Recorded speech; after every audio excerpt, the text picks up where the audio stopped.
On one hand, he sees his son winding up 8 years as president of the United States. At the same time, he sees his son leaving office, at least if you believe all the public opinion polls, not very popular right now. Seems to be struggling, David, a little bit as he's walking down President Bush. He is. He clearly age has taken a toll on him now.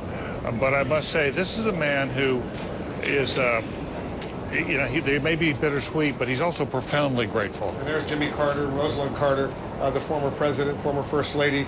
They're moving along rather briskly as they get ready to take their seats up at the VIP section on Capitol Hill, the west front of the U.S. Capitol. And Anderson, we should be seeing Bill Clinton walking in very soon. I assume Hillary Clinton will be walking with Bill Clinton, even though she also has another hat as not only a United States Senator, but also as an incoming member of the Obama cabinet.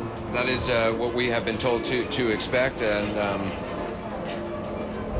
after the former presidents are seated, then the vice presidents will come, and current President Bush will emerge, and then, of course, the Obamas. It's worth remembering about the Bushes. 3 generations of Bushes in a row have sat on that platform for presidential inaugurations. That's a remarkable story. And that was one of the reasons Barack Obama gave for his election. He said it's enough of the Bushes and the Clintons. Power passes, as it should. And that's another thing, which is the passing of a torch in so many ways. What we haven't talked about is the generation, the post-baby boomer generation, really feeling that Barack Obama is their president. Bill Clinton and Hillary Clinton, they're walking out right now. She's going to become the Secretary of State of the United States. She would have liked, Anderson, as you know and all of our viewers know, to become the President of the United States. That's not happening, at least not now, but she is going to be the Secretary of State. There may be a few Republicans who vote not to confirm her, but she should sail through. She sailed through 15-1 her confirmation process before the Senate Foreign Relations Committee. Only Louisiana Republican Senator David Vitter voting against her. She might get a few more votes against her in the full Senate, but not very many. She's going to be confirmed, and she will then become the next Secretary of State. It's interesting, as soon as their picture emerged, I'm assuming it was shown on the Jumbotrons, because I could hear again a roar from the crowd who is assembled here on the Mall. Yeah, Bill Clinton was up there a few times taking the swearing-in ceremony himself in '93, January '93, and January '97. So he's got a unique vantage point of what is about to happen. And there you see the former president, George H.W. Bush. Yeah, he really is not walking all that well right now. He's walking slowly and looks like he's in a little bit of pain. I don't know what the problem is, but we saw him recently doing some TV interviews, including one together with his son. He seemed to be pretty lively, pretty chipper and all that. Rahm Emanuel, the incoming White House Chief of Staff, now a former member of the U.S. House of Representatives from Chicago. He's there, and if you know Rahm Emanuel, as many of us do, he's about as pumped and as enthused as you could possibly be. He's a very, very lively guy, and he's a very, very ardent political animal, has been like that ever since he was a student in college. He's just been so enthralled by this whole political process, and he must be so excited that he's reached this moment, not only in his personal life, but also to see Barack Obama become president. This is his return to the White House, because, of course, you know, he worked for Bill Clinton as a top aide, and then went in, became a member of Congress, and now going back in for a second tour in the White House. You know what that's like, David. Yeah, Bill Clinton once told me he never would have become president without Rahm Emanuel, because he did such a marvelous job raising money for him. And now here he is with his second president right at his side. It seems so quaint if you look back to the '92 campaign. At that time, I think Bill Clinton raised about $50 or $60 million to become president of the United States. Nowadays, that would seem like, you know, a week's worth of online donations or whatever. This very inauguration cost more than that. Very expensive. Like 150 or so, was that the number? Let's listen in. Yeah.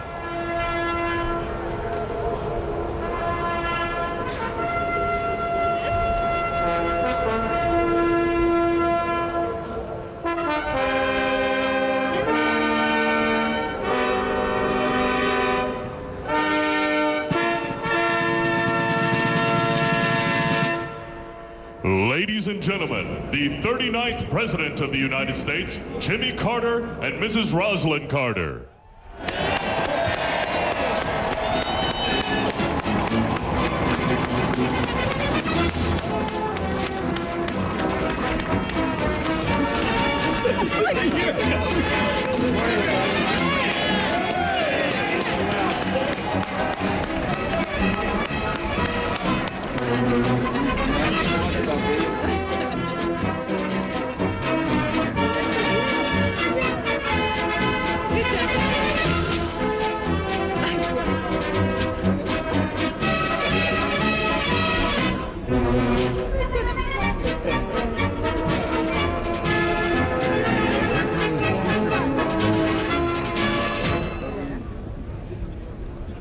Not quite yet, but okay.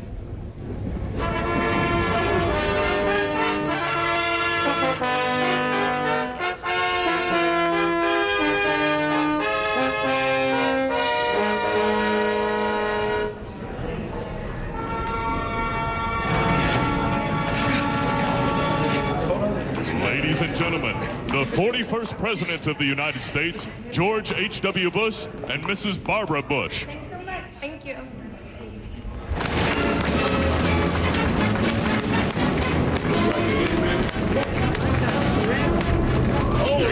I can go help you if you like. I'm all right. I'll just take this railing. Good morning.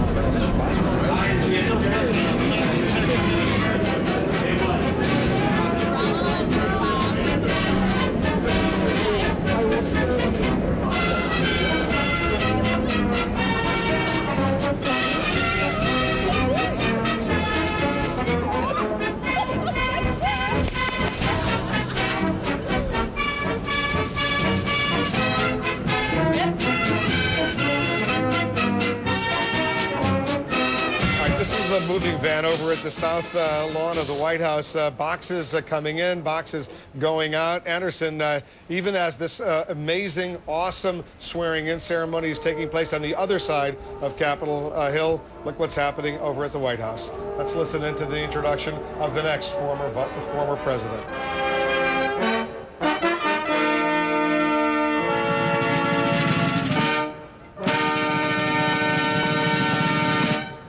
Ladies and gentlemen, the 42nd President of the United States, William Jefferson Clinton, and Senator Hillary Rodham Clinton.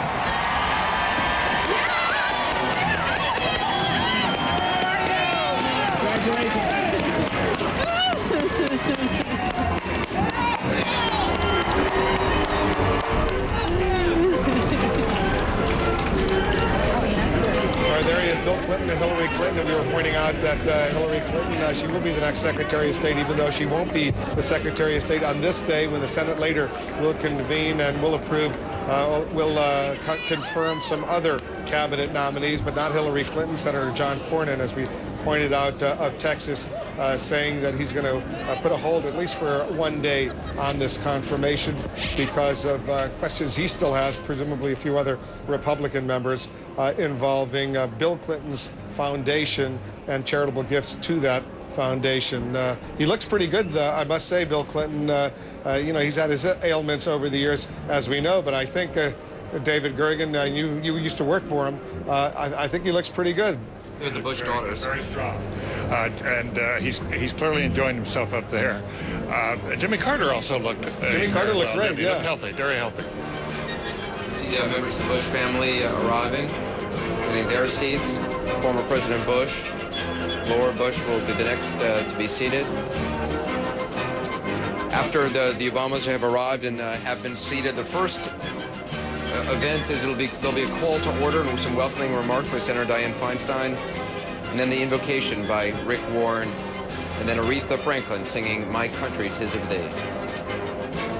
Dianne Feinstein, as we pointed out, is the chair of the Joint Congressional Committee on Inaugural Ceremonies. So it's been her responsibility to lead the Congress in making sure that everything is appropriate. All those tickets are distributed, and those who are supposed to be up close, they're the ones who get to be up close. It's not an easy assignment by any means.